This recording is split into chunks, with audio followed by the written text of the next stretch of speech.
What's up and welcome back. I'm John Stark from MacTheMovieGuy.com, your favorite blind film critic. And today, this is a second look at Sound of Freedom. I've seen this movie now twice.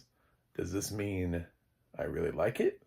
Why have I seen this movie twice? Well, I'll tell you.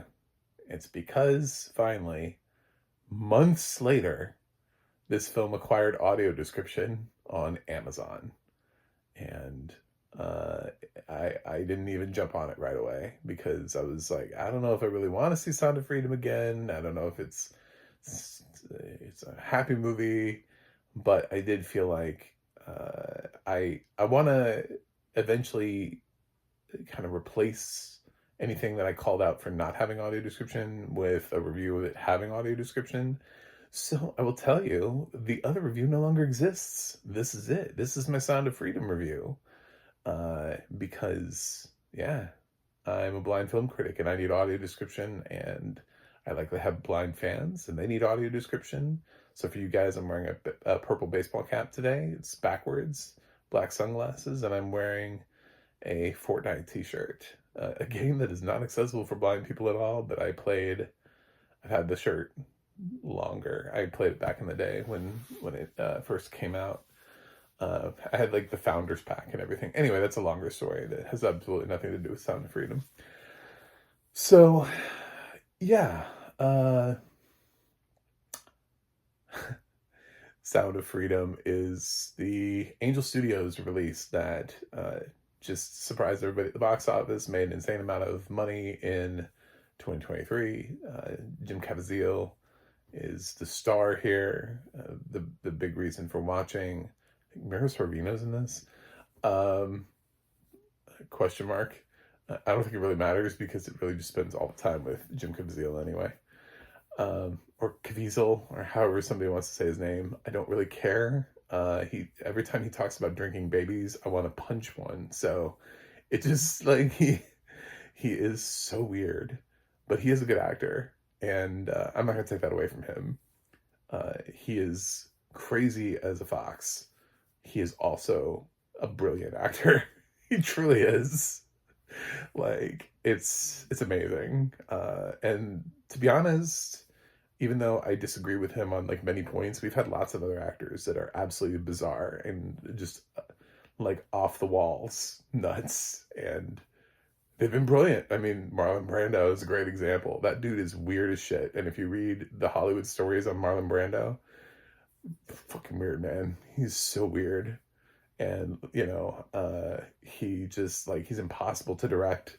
And then he comes in and he just gives these performances that end up being like oddly iconic. And then it's not until like after the film comes out that you read the stories about like how he even came to those performances. And you're like, oh my God, how did you not fire him? And it's people are just like, well, he's Marlon Brando.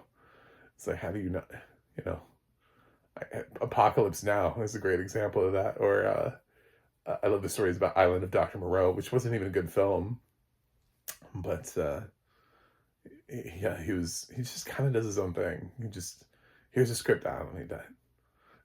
It's just, read it to me. As people read him the script, he can't be bothered to read it himself. Anyway, yeah, it's so I'm able to separate the art from the artist here and say that I think once again Jim turns in a good performance. It's not his best performance. I've really liked some of his other stuff before. Obviously, like Passion of the Christ, he's really into it. But even some of his more subtle work, like in Frequency, he's really good. But he actually has a film that I don't think that many people have seen, which I thought he was really good in, which is When the Game Stands Tall. He plays a football coach who kind of goes through the ringer a little bit, and I thought he was really good in that. So um, here he plays a real life guy that goes and busts child sex rings and brings down human traffickers and stuff like that. And there's a lot of intense scenes, uh, talking with people back and forth. This is a film that people lost their minds over online, not fully understanding what it was. They were like, well, Disney didn't want to release this. And it's like Disney dropped a lot of things, not just Sound of Freedom, when they bought Fox. Like, they dropped Nimona to Netflix. That was a Blue Sky animation project, and they didn't want it because they shuttered Blue Sky Studios, so they didn't know what to do with Blue Sky Animation films. So Netflix picked up Nimona, which went on to get a Best Animated Feature nomination. So yeah, Disney didn't make a lot of sound choices. They just kind of looked at the projects that 20th Century Fox had and kept what they wanted and then sold off what they didn't. And this was something that they didn't. Now, what's interesting is that Sound of Freedom was something that no one else wanted. So if you want to rally against anybody, rally against that, because I mean, it went all the way down to Angel Studios from 20th Century Fox, which is just really like an odd indicator of, you know, no one else wanted, not none of the streamer, like no one else wanted to touch this. So if you want to have a conversation about something, I think that's the more interesting story, is how did it go from 20th Century Fox all the way down to Angel Studios, which at the time had really only done The Chosen as being like the one big thing that was keeping them going. But now they have Sound of Freedom money, which is why I don't understand why this film has TTS audio description now on Amazon, especially considering that I heard in its theatrical release it had actual human audio description.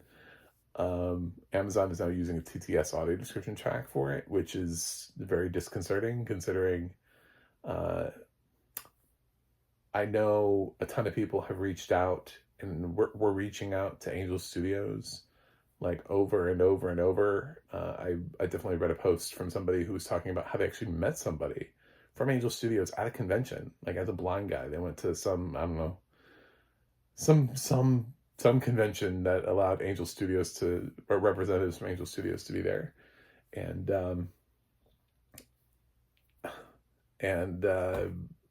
they they were like, what's up with Sound of Freedom? Why is it, why doesn't it have audio description? What's up with The Chosen? Why doesn't it have audio description? And they were like, oh, well, yeah, we've heard about that. We're working on it. And this is why I don't like Angel Studios. I have a very low opinion of them, and it has absolutely nothing to do with, well, actually it has a little bit to do with that, but not in the way that you would think. It's like, if you're, I grew up in churches and all that kind of stuff. And if you're going to do the whole like word of the Lord thing, and try to reach everybody and not be accessible, it would be sort of like trying to preach to people without having, like, who are deaf, but not having an ASL translator there or closed captioning or anything, and just like expecting them to get the word from the pastor or whatever by reading lips. It's very just sort of offensive, and like, that's not how the world works, and that's not what this is. That's not, you know what I'm saying? Like, we've created accessibility so that people can understand things and follow things.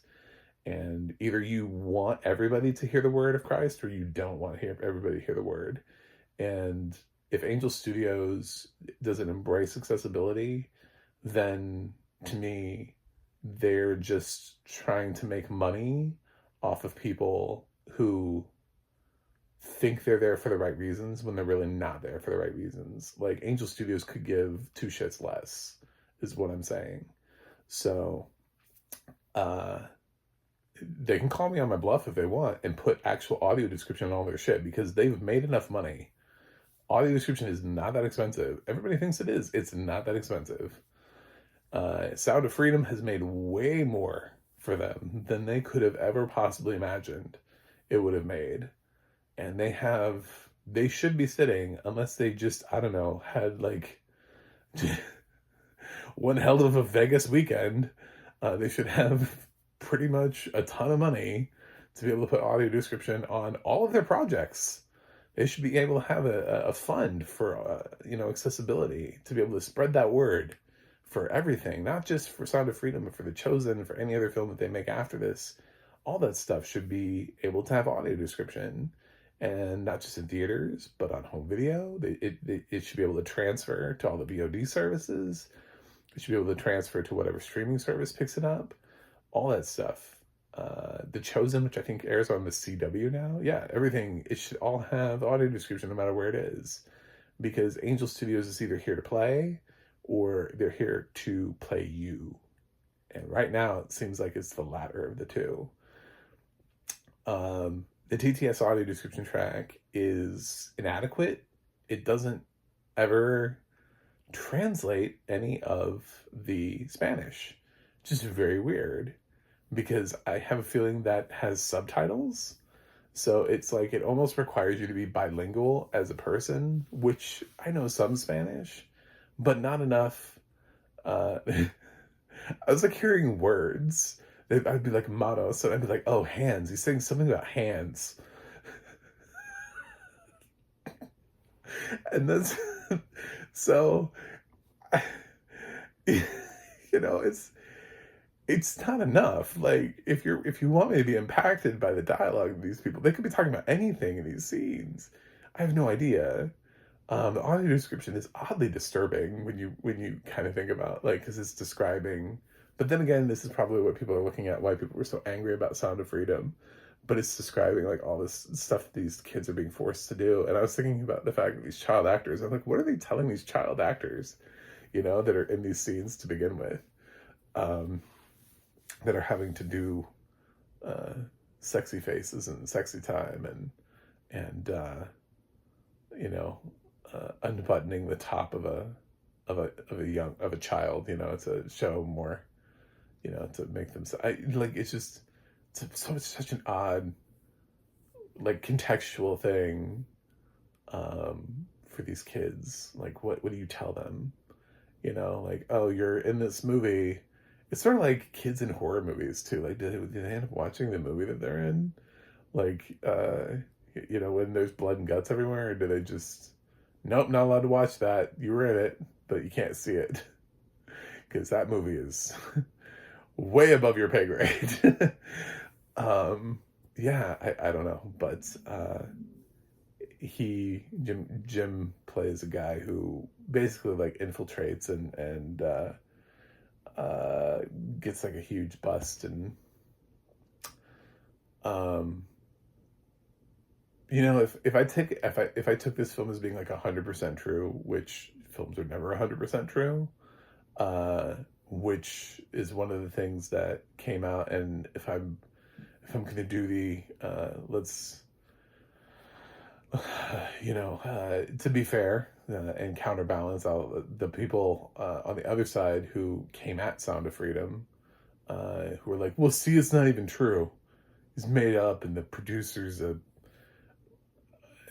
When I said it at the time, and I said this in my first review too, so I'm bringing it over, I'm repurposing it. Based on a true story always means based on a true story in Hollywood. It never means fully fucking accurate. Like 100% literally accurate. It has never meant that. It never will be. It'll never be 100%. Like, that dude was not on set with Jim Caviezel being like, no, I walked over there and I stood. No, you're not standing in the right place. You know, that's not how I said it. I said it like this. I mean, like, it's never that accurate. It is never like 100% like what happened. A lot of times, you know, for reasons, they have to kind of jump scenes and they have to kind of combine things together. Sometimes multiple characters get kind of amalgamated into one character. I mean, there's so many things that happen in films. A perfect example of this, one that I love to bring up, is based on a true story, Fly Away Home, which is based on a book called Father Goose. Because it's cute, right? Because Mother Goose, Father Goose. It's the movie with Jeff Daniels and Anna Paquin about a father and daughter duo that help these geese that are stuck. They can't figure out how to migrate, and eventually they build like a little plane thing and fly the geese out of there. And it's an inspirational story about saving birds and the power of a father-daughter relationship. The only problem with that is that he doesn't have a fucking daughter. Like, the entire character of Anna Paquin was created for the film. She doesn't even exist. He's not a dad. So, um, that's so for people out there that are rallying against this film because they're like, well, it's not even. I'm like, you can rally against the people who think that this is supposed to be 100% true. I guess because then they just don't understand the concept of cinema.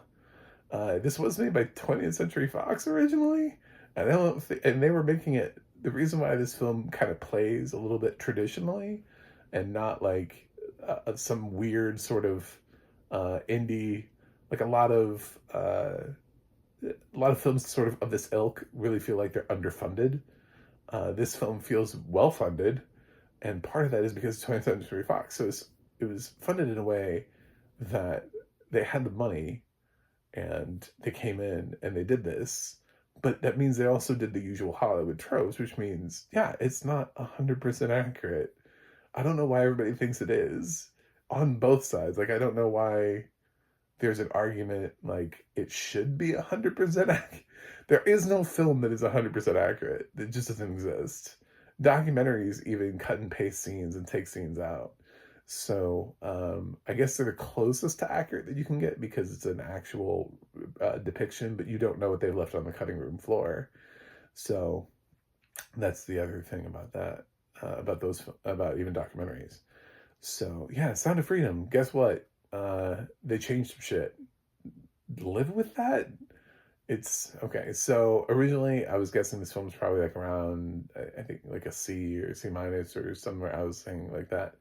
I think that's actually a little bit more effective than that. I ended up liking this a little bit more. Like is a strong word. This is not an enjoyable film. I don't know. It's a little bit of a hard watch because of the subject matter. It's an uncomfortable watch. And I get that is the entire, like, that's the point of the film. But the audio description here, the fact that it doesn't translate to Spanish just pisses me off. The audio description TTS is not the worst TTS that I've heard, but the fact that it dips out every time that there's things it needs to translate is just like, what are you doing? Why are we doing this? And it's one of the reasons why Amazon, you know, really needs to take a look at what they're doing with TTS audio description, and also why Angel Studios should have just passed the damn audio description to Amazon that people keep asking for. I'm tired of watching people ask for audio description for Angel Studios things, either for The Chosen or for Sound of Freedom. I'm tired of that. I'm tired of watching this conversation. This is two of the most requested titles, and Angel Studios has made far enough money to be able to put audio description on these titles. Just off of Sound of Freedom's box office alone, it made far more money than they put into it, than they bought this for. So, anyway, that's that. That's Sound of Freedom. I'm giving it officially a B minus. I think it's got some good performances in here. I didn't really have a problem with the rest of the cast. Some critics have been like, well, the rest of the cast is terrible at acting. And it's like, they just didn't put a lot of people in here who are really on Jim's level. Jim's the kind of person where if he wasn't so fucking crazy and the rest of Hollywood didn't hate him, he probably would eventually get an Oscar nomination. But you can't go around telling everybody that your peers are drinking babies and then expect them to nominate you for something. It's just not going to happen. So it doesn't really matter what performance he pulls off. It's just he's never going to get lauded with awards. But yeah, it's separate art from artist in this.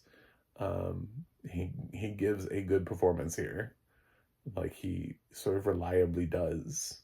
He is actually a good actor. I wish he just like was more of like a hermit and just went home and just didn't speak. Anyway, that's it. Thanks for watching. Thanks for subscribing. And this is Sound of Freedom. It's now on Amazon with text-to-speech audio description.